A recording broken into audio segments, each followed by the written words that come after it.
भारत की वीर सेना पर भारतीय जनता पार्टी के कार्यकर्ताओं को और प्रत्येक भारतीय को गर्व है। वो हमारा आत्मसम्मान है, हमारी पहचान है। उस वक्त राहुल गांधी का एक वक्तव्य आया था कि भारतीय सेना पिट गई। हमने मांग करी थी कांग्रेस पार्टी के राष्ट्रीय अध्यक्ष मल्लिकार्जुन खड़गे तुरंत राहुल गांधी को निष्कासित करें और राहुल गांधी आत्मचिंतन करें, जो वो करते नहीं हैं, और पूरे देश से माफी मांगे, क्योंकि उनका प्रयास केवल एक रहता है कि जब हमारी वीर सेना अपना शौर्य दिखाती है और भारत का हर नागरिक गौरवान्वित होता है, उस वक्त एक कुंठित प्रयास राहुल गांधी द्वारा किया जाता है कि कैसे सेना का मनोबल तोड़े। तोड़ नहीं पाते हैं, क्योंकि सेना का मनोबल हिमालय से भी ऊंचा है। उनके पीछे एक मजबूत राजनीतिक नेतृत्व है श्री नरेंद्र मोदी जी का। 135 करोड़ भारतीयों की ताकत वीर सेना के पीछे। लेकिन दुख की बात एक और है।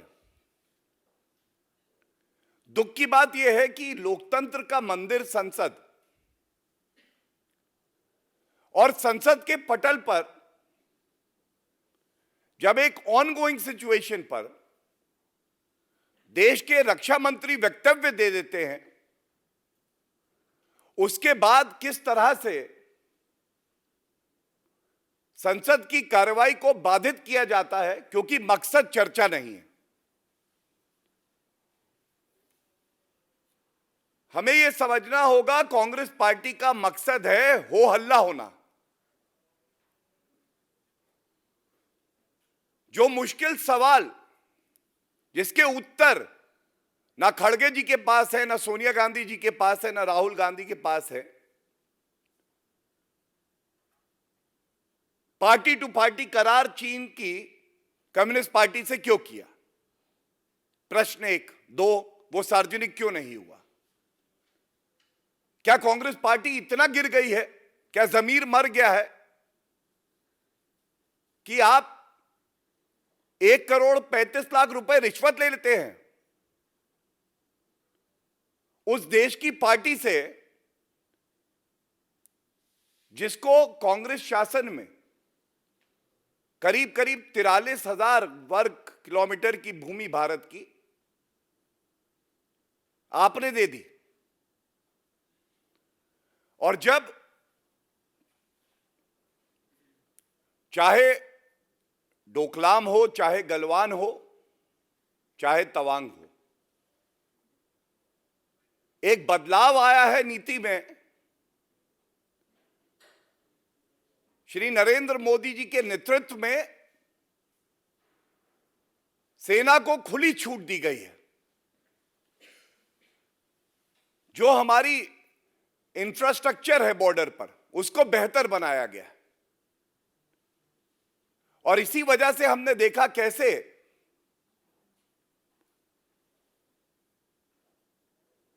चीन के करीब 300 सैनिक पीछे खदेड़ दिए गए। यह ताकत है हमारी सेना की। लेकिन संसद के पटल पर एक विपक्ष की पार्टी अपनी जिम्मेदारी का एहसास भी नहीं समझती। राष्ट्र सुरक्षा से जुड़ा हुआ मुद्दा चर्चा आप चाहते नहीं, संसद के नियम का पालन हम करेंगे नहीं और केवल शोर मचाएंगे। आज ये तथ्य मैं आपके समक्ष रख के कांग्रेस पार्टी का असली जो चरित्र रहा है उसको उजागर भी कर रहा हूं और ये प्रश्न भी पूछ रहा हूं। क्या ये सत्य नहीं है अप्रैल 2013 की बात है। तब भी जो चीन की मंशा रहती है घुसपैठ की, सभी मीडिया चैनल्स पर, न्यूज़पेपर्स में यह खबर आई कि चीनी सेना घुसपैठ कर रही है। हम विपक्ष में थे। एक जिम्मेदार पार्टी होने के नाते जो हमारी भूमिका होनी चाहिए वो हमने निभाई।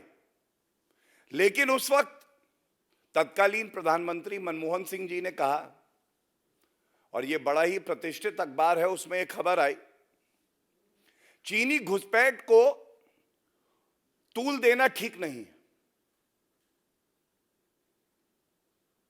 चीनी घुसपैठ को तूल देना ठीक नहीं है, जब मीडिया यह बता रहा था कि 19 किलोमीटर अंदर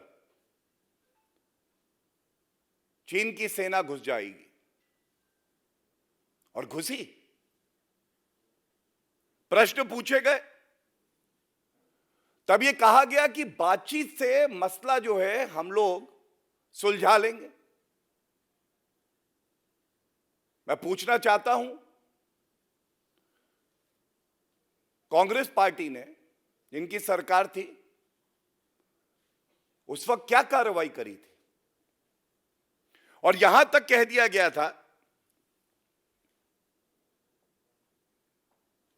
कि अगर देश को यह जानकारी दी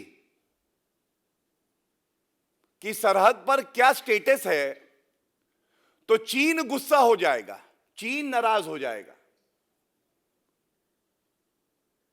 क्या ये जो करार, जो समझौता, जो बंधन कांग्रेस पार्टी ने चीन की कम्युनिस्ट पार्टी से जोड़ा था, पार्टी टू पार्टी, उसका असर था? और निर्भीक पत्रकार थे, उन्होंने इस खबर को दिखाया और छापा, उनके खिलाफ एफआईआर कर दी गई। आप सोचिए, पहले तो कार्रवाई नहीं करेंगे, जब देश पूछेगा तो हम कहेंगे बता नहीं सकते क्योंकि चीन गुस्सा हो जाएगा। यह नहीं कि राष्ट्रीय सुरक्षा का मामला है इसलिए नहीं बताएंगे। भारतीय जनता पार्टी एक जिम्मेदार विपक्ष की भूमिका भी तब निभा रही थी, लेकिन चीन गुस्सा हो जाएगा। और तत्कालीन नेशनल सिक्योरिटी एडवाइजर जो रहे, उन्होंने यहां तक कह दिया था, ये जो हो रहा है और अगर हम इसे सार्वजनिक करेंगे तो चाइना के साथ बेवजह मुश्किल खड़ी हो जाएगी। एक रिस्पॉन्स वो था, और एक रिस्पॉन्स आज ये है कि हमारी सेना को खुली छूट है कि वो निर्णय ले सके कि उनको क्या कार्रवाई करनी है।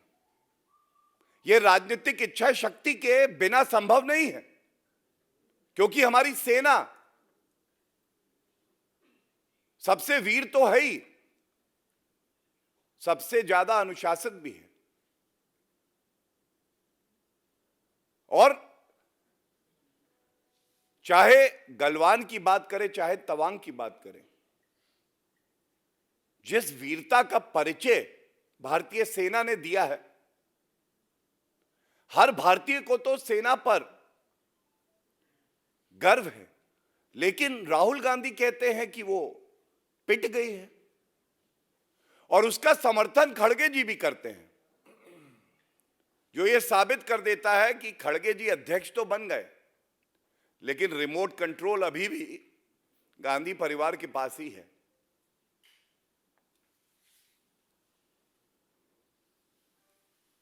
इसी के साथ कहते हैं कि भारत जोड़ो यात्रा निकाल रहे हैं।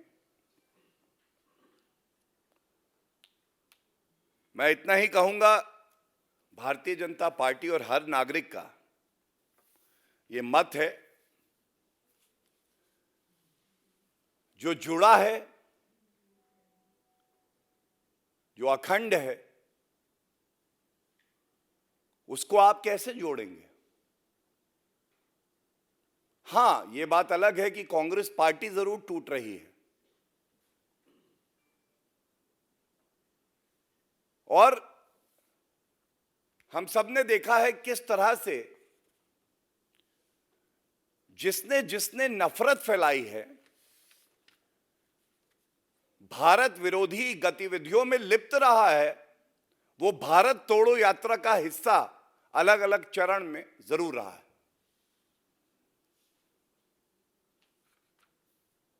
एक जिम्मेदार सरकार यह उम्मीद करती है कि विपक्ष भी जिम्मेदार होगा। बात जिम्मेदारी की हो रही है, चाहे चीन का मुद्दा हो, चाहे भारत जोड़ो यात्रा में कोविड के मामले ना बढ़ जाए उसका हो। 3 सांसद जो कि राजस्थान राज्य से हैं,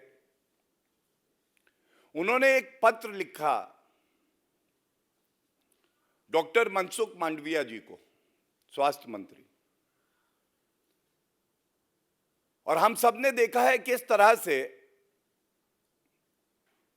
ऐसे कई देश हैं जहां पे फिर से कोविड का खतरा बढ़ रहा है, जो केसेस हैं वो बढ़ रहे हैं। मंत्री जी ने एक चिट्ठी राहुल गांधी जी को लिखी और उस चिट्ठी में यह कहा, आप यात्रा निकाल रहे हैं, उस यात्रा को निकालिए, लेकिन जिम्मेदारी का आपको एहसास होना चाहिए। कृपया करके जो कोविड की गाइडलाइंस हैं सुनिश्चित करें कि उसका पालन हो।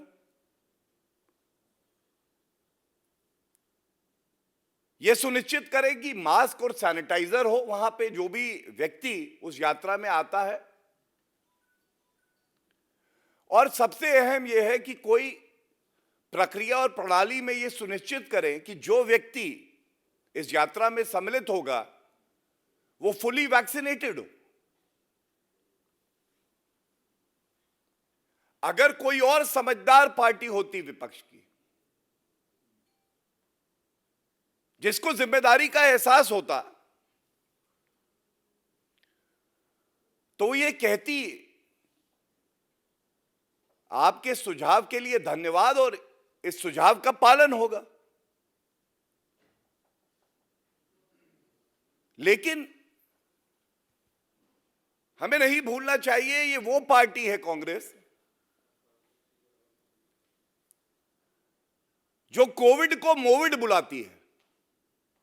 तो आज मैं इतना ही कहूंगा, राहुल जी, बी राहुल, नॉट रोविड। मत करिए ऐसा काम। आप तो अपना सत्ता का सुख भोगने के लिए ऐसी नफरती यात्रा निकाल रहे हैं जिसमें हमने देखा है जॉर्ज पुनैया से लेके तमाम ऐसे लोग जिन्होंने भारत के टुकड़े हो जाए ये कामना की, वो आपके साथ थे। तो आप तो सत्ता का सुख भोगने के लिए यात्रा निकाल रहे हैं, लेकिन एक भारतीय नागरिक की जान पे खतरा बनाए तो क्या यह चिंताजनक नहीं है? क्या यह हमारी जिम्मेदारी और दायित्व नहीं है? और कोई नहीं भूला है किस तरह से इससे पहले भी जब कोविड का वैक्सीन आया, स्वदेशी वैक्सीन, तो तमाम ऐसे कांग्रेसी लीडर जो मुख्यमंत्री भी हैं, जो वरिष्ठ नेता भी हैं, उन्होंने कहा यह खतरनाक वैक्सीन है, इसे मत लगाना। आज 220 करोड़ सुरक्षा कवच श्री नरेंद्र मोदी जी ने, सरकार ने, स्वास्थ्य मंत्री डॉक्टर मनसुख मांडविया जी ने सुनिश्चित किया है कि जनता को मिले। आज भारत ने अपनी इच्छा शक्ति और अपने कार्य प्रणाली से इस वायरस को भारत में नियंत्रित किया है। और जो कार्य आप कर रहे हैं यह चिंताजनक है। और चाहे वो पहला मुद्दा जो हमने उठाया चीन का, और चाहे वो अब इस बात जो कोविड के फैलने का खतरा है, तो यही कहूंगा कि कुछ मुद्दे राजनीति से ऊपर होते हैं और कांग्रेस पार्टी को अपनी जिम्मेदारी का एहसास होना चाहिए।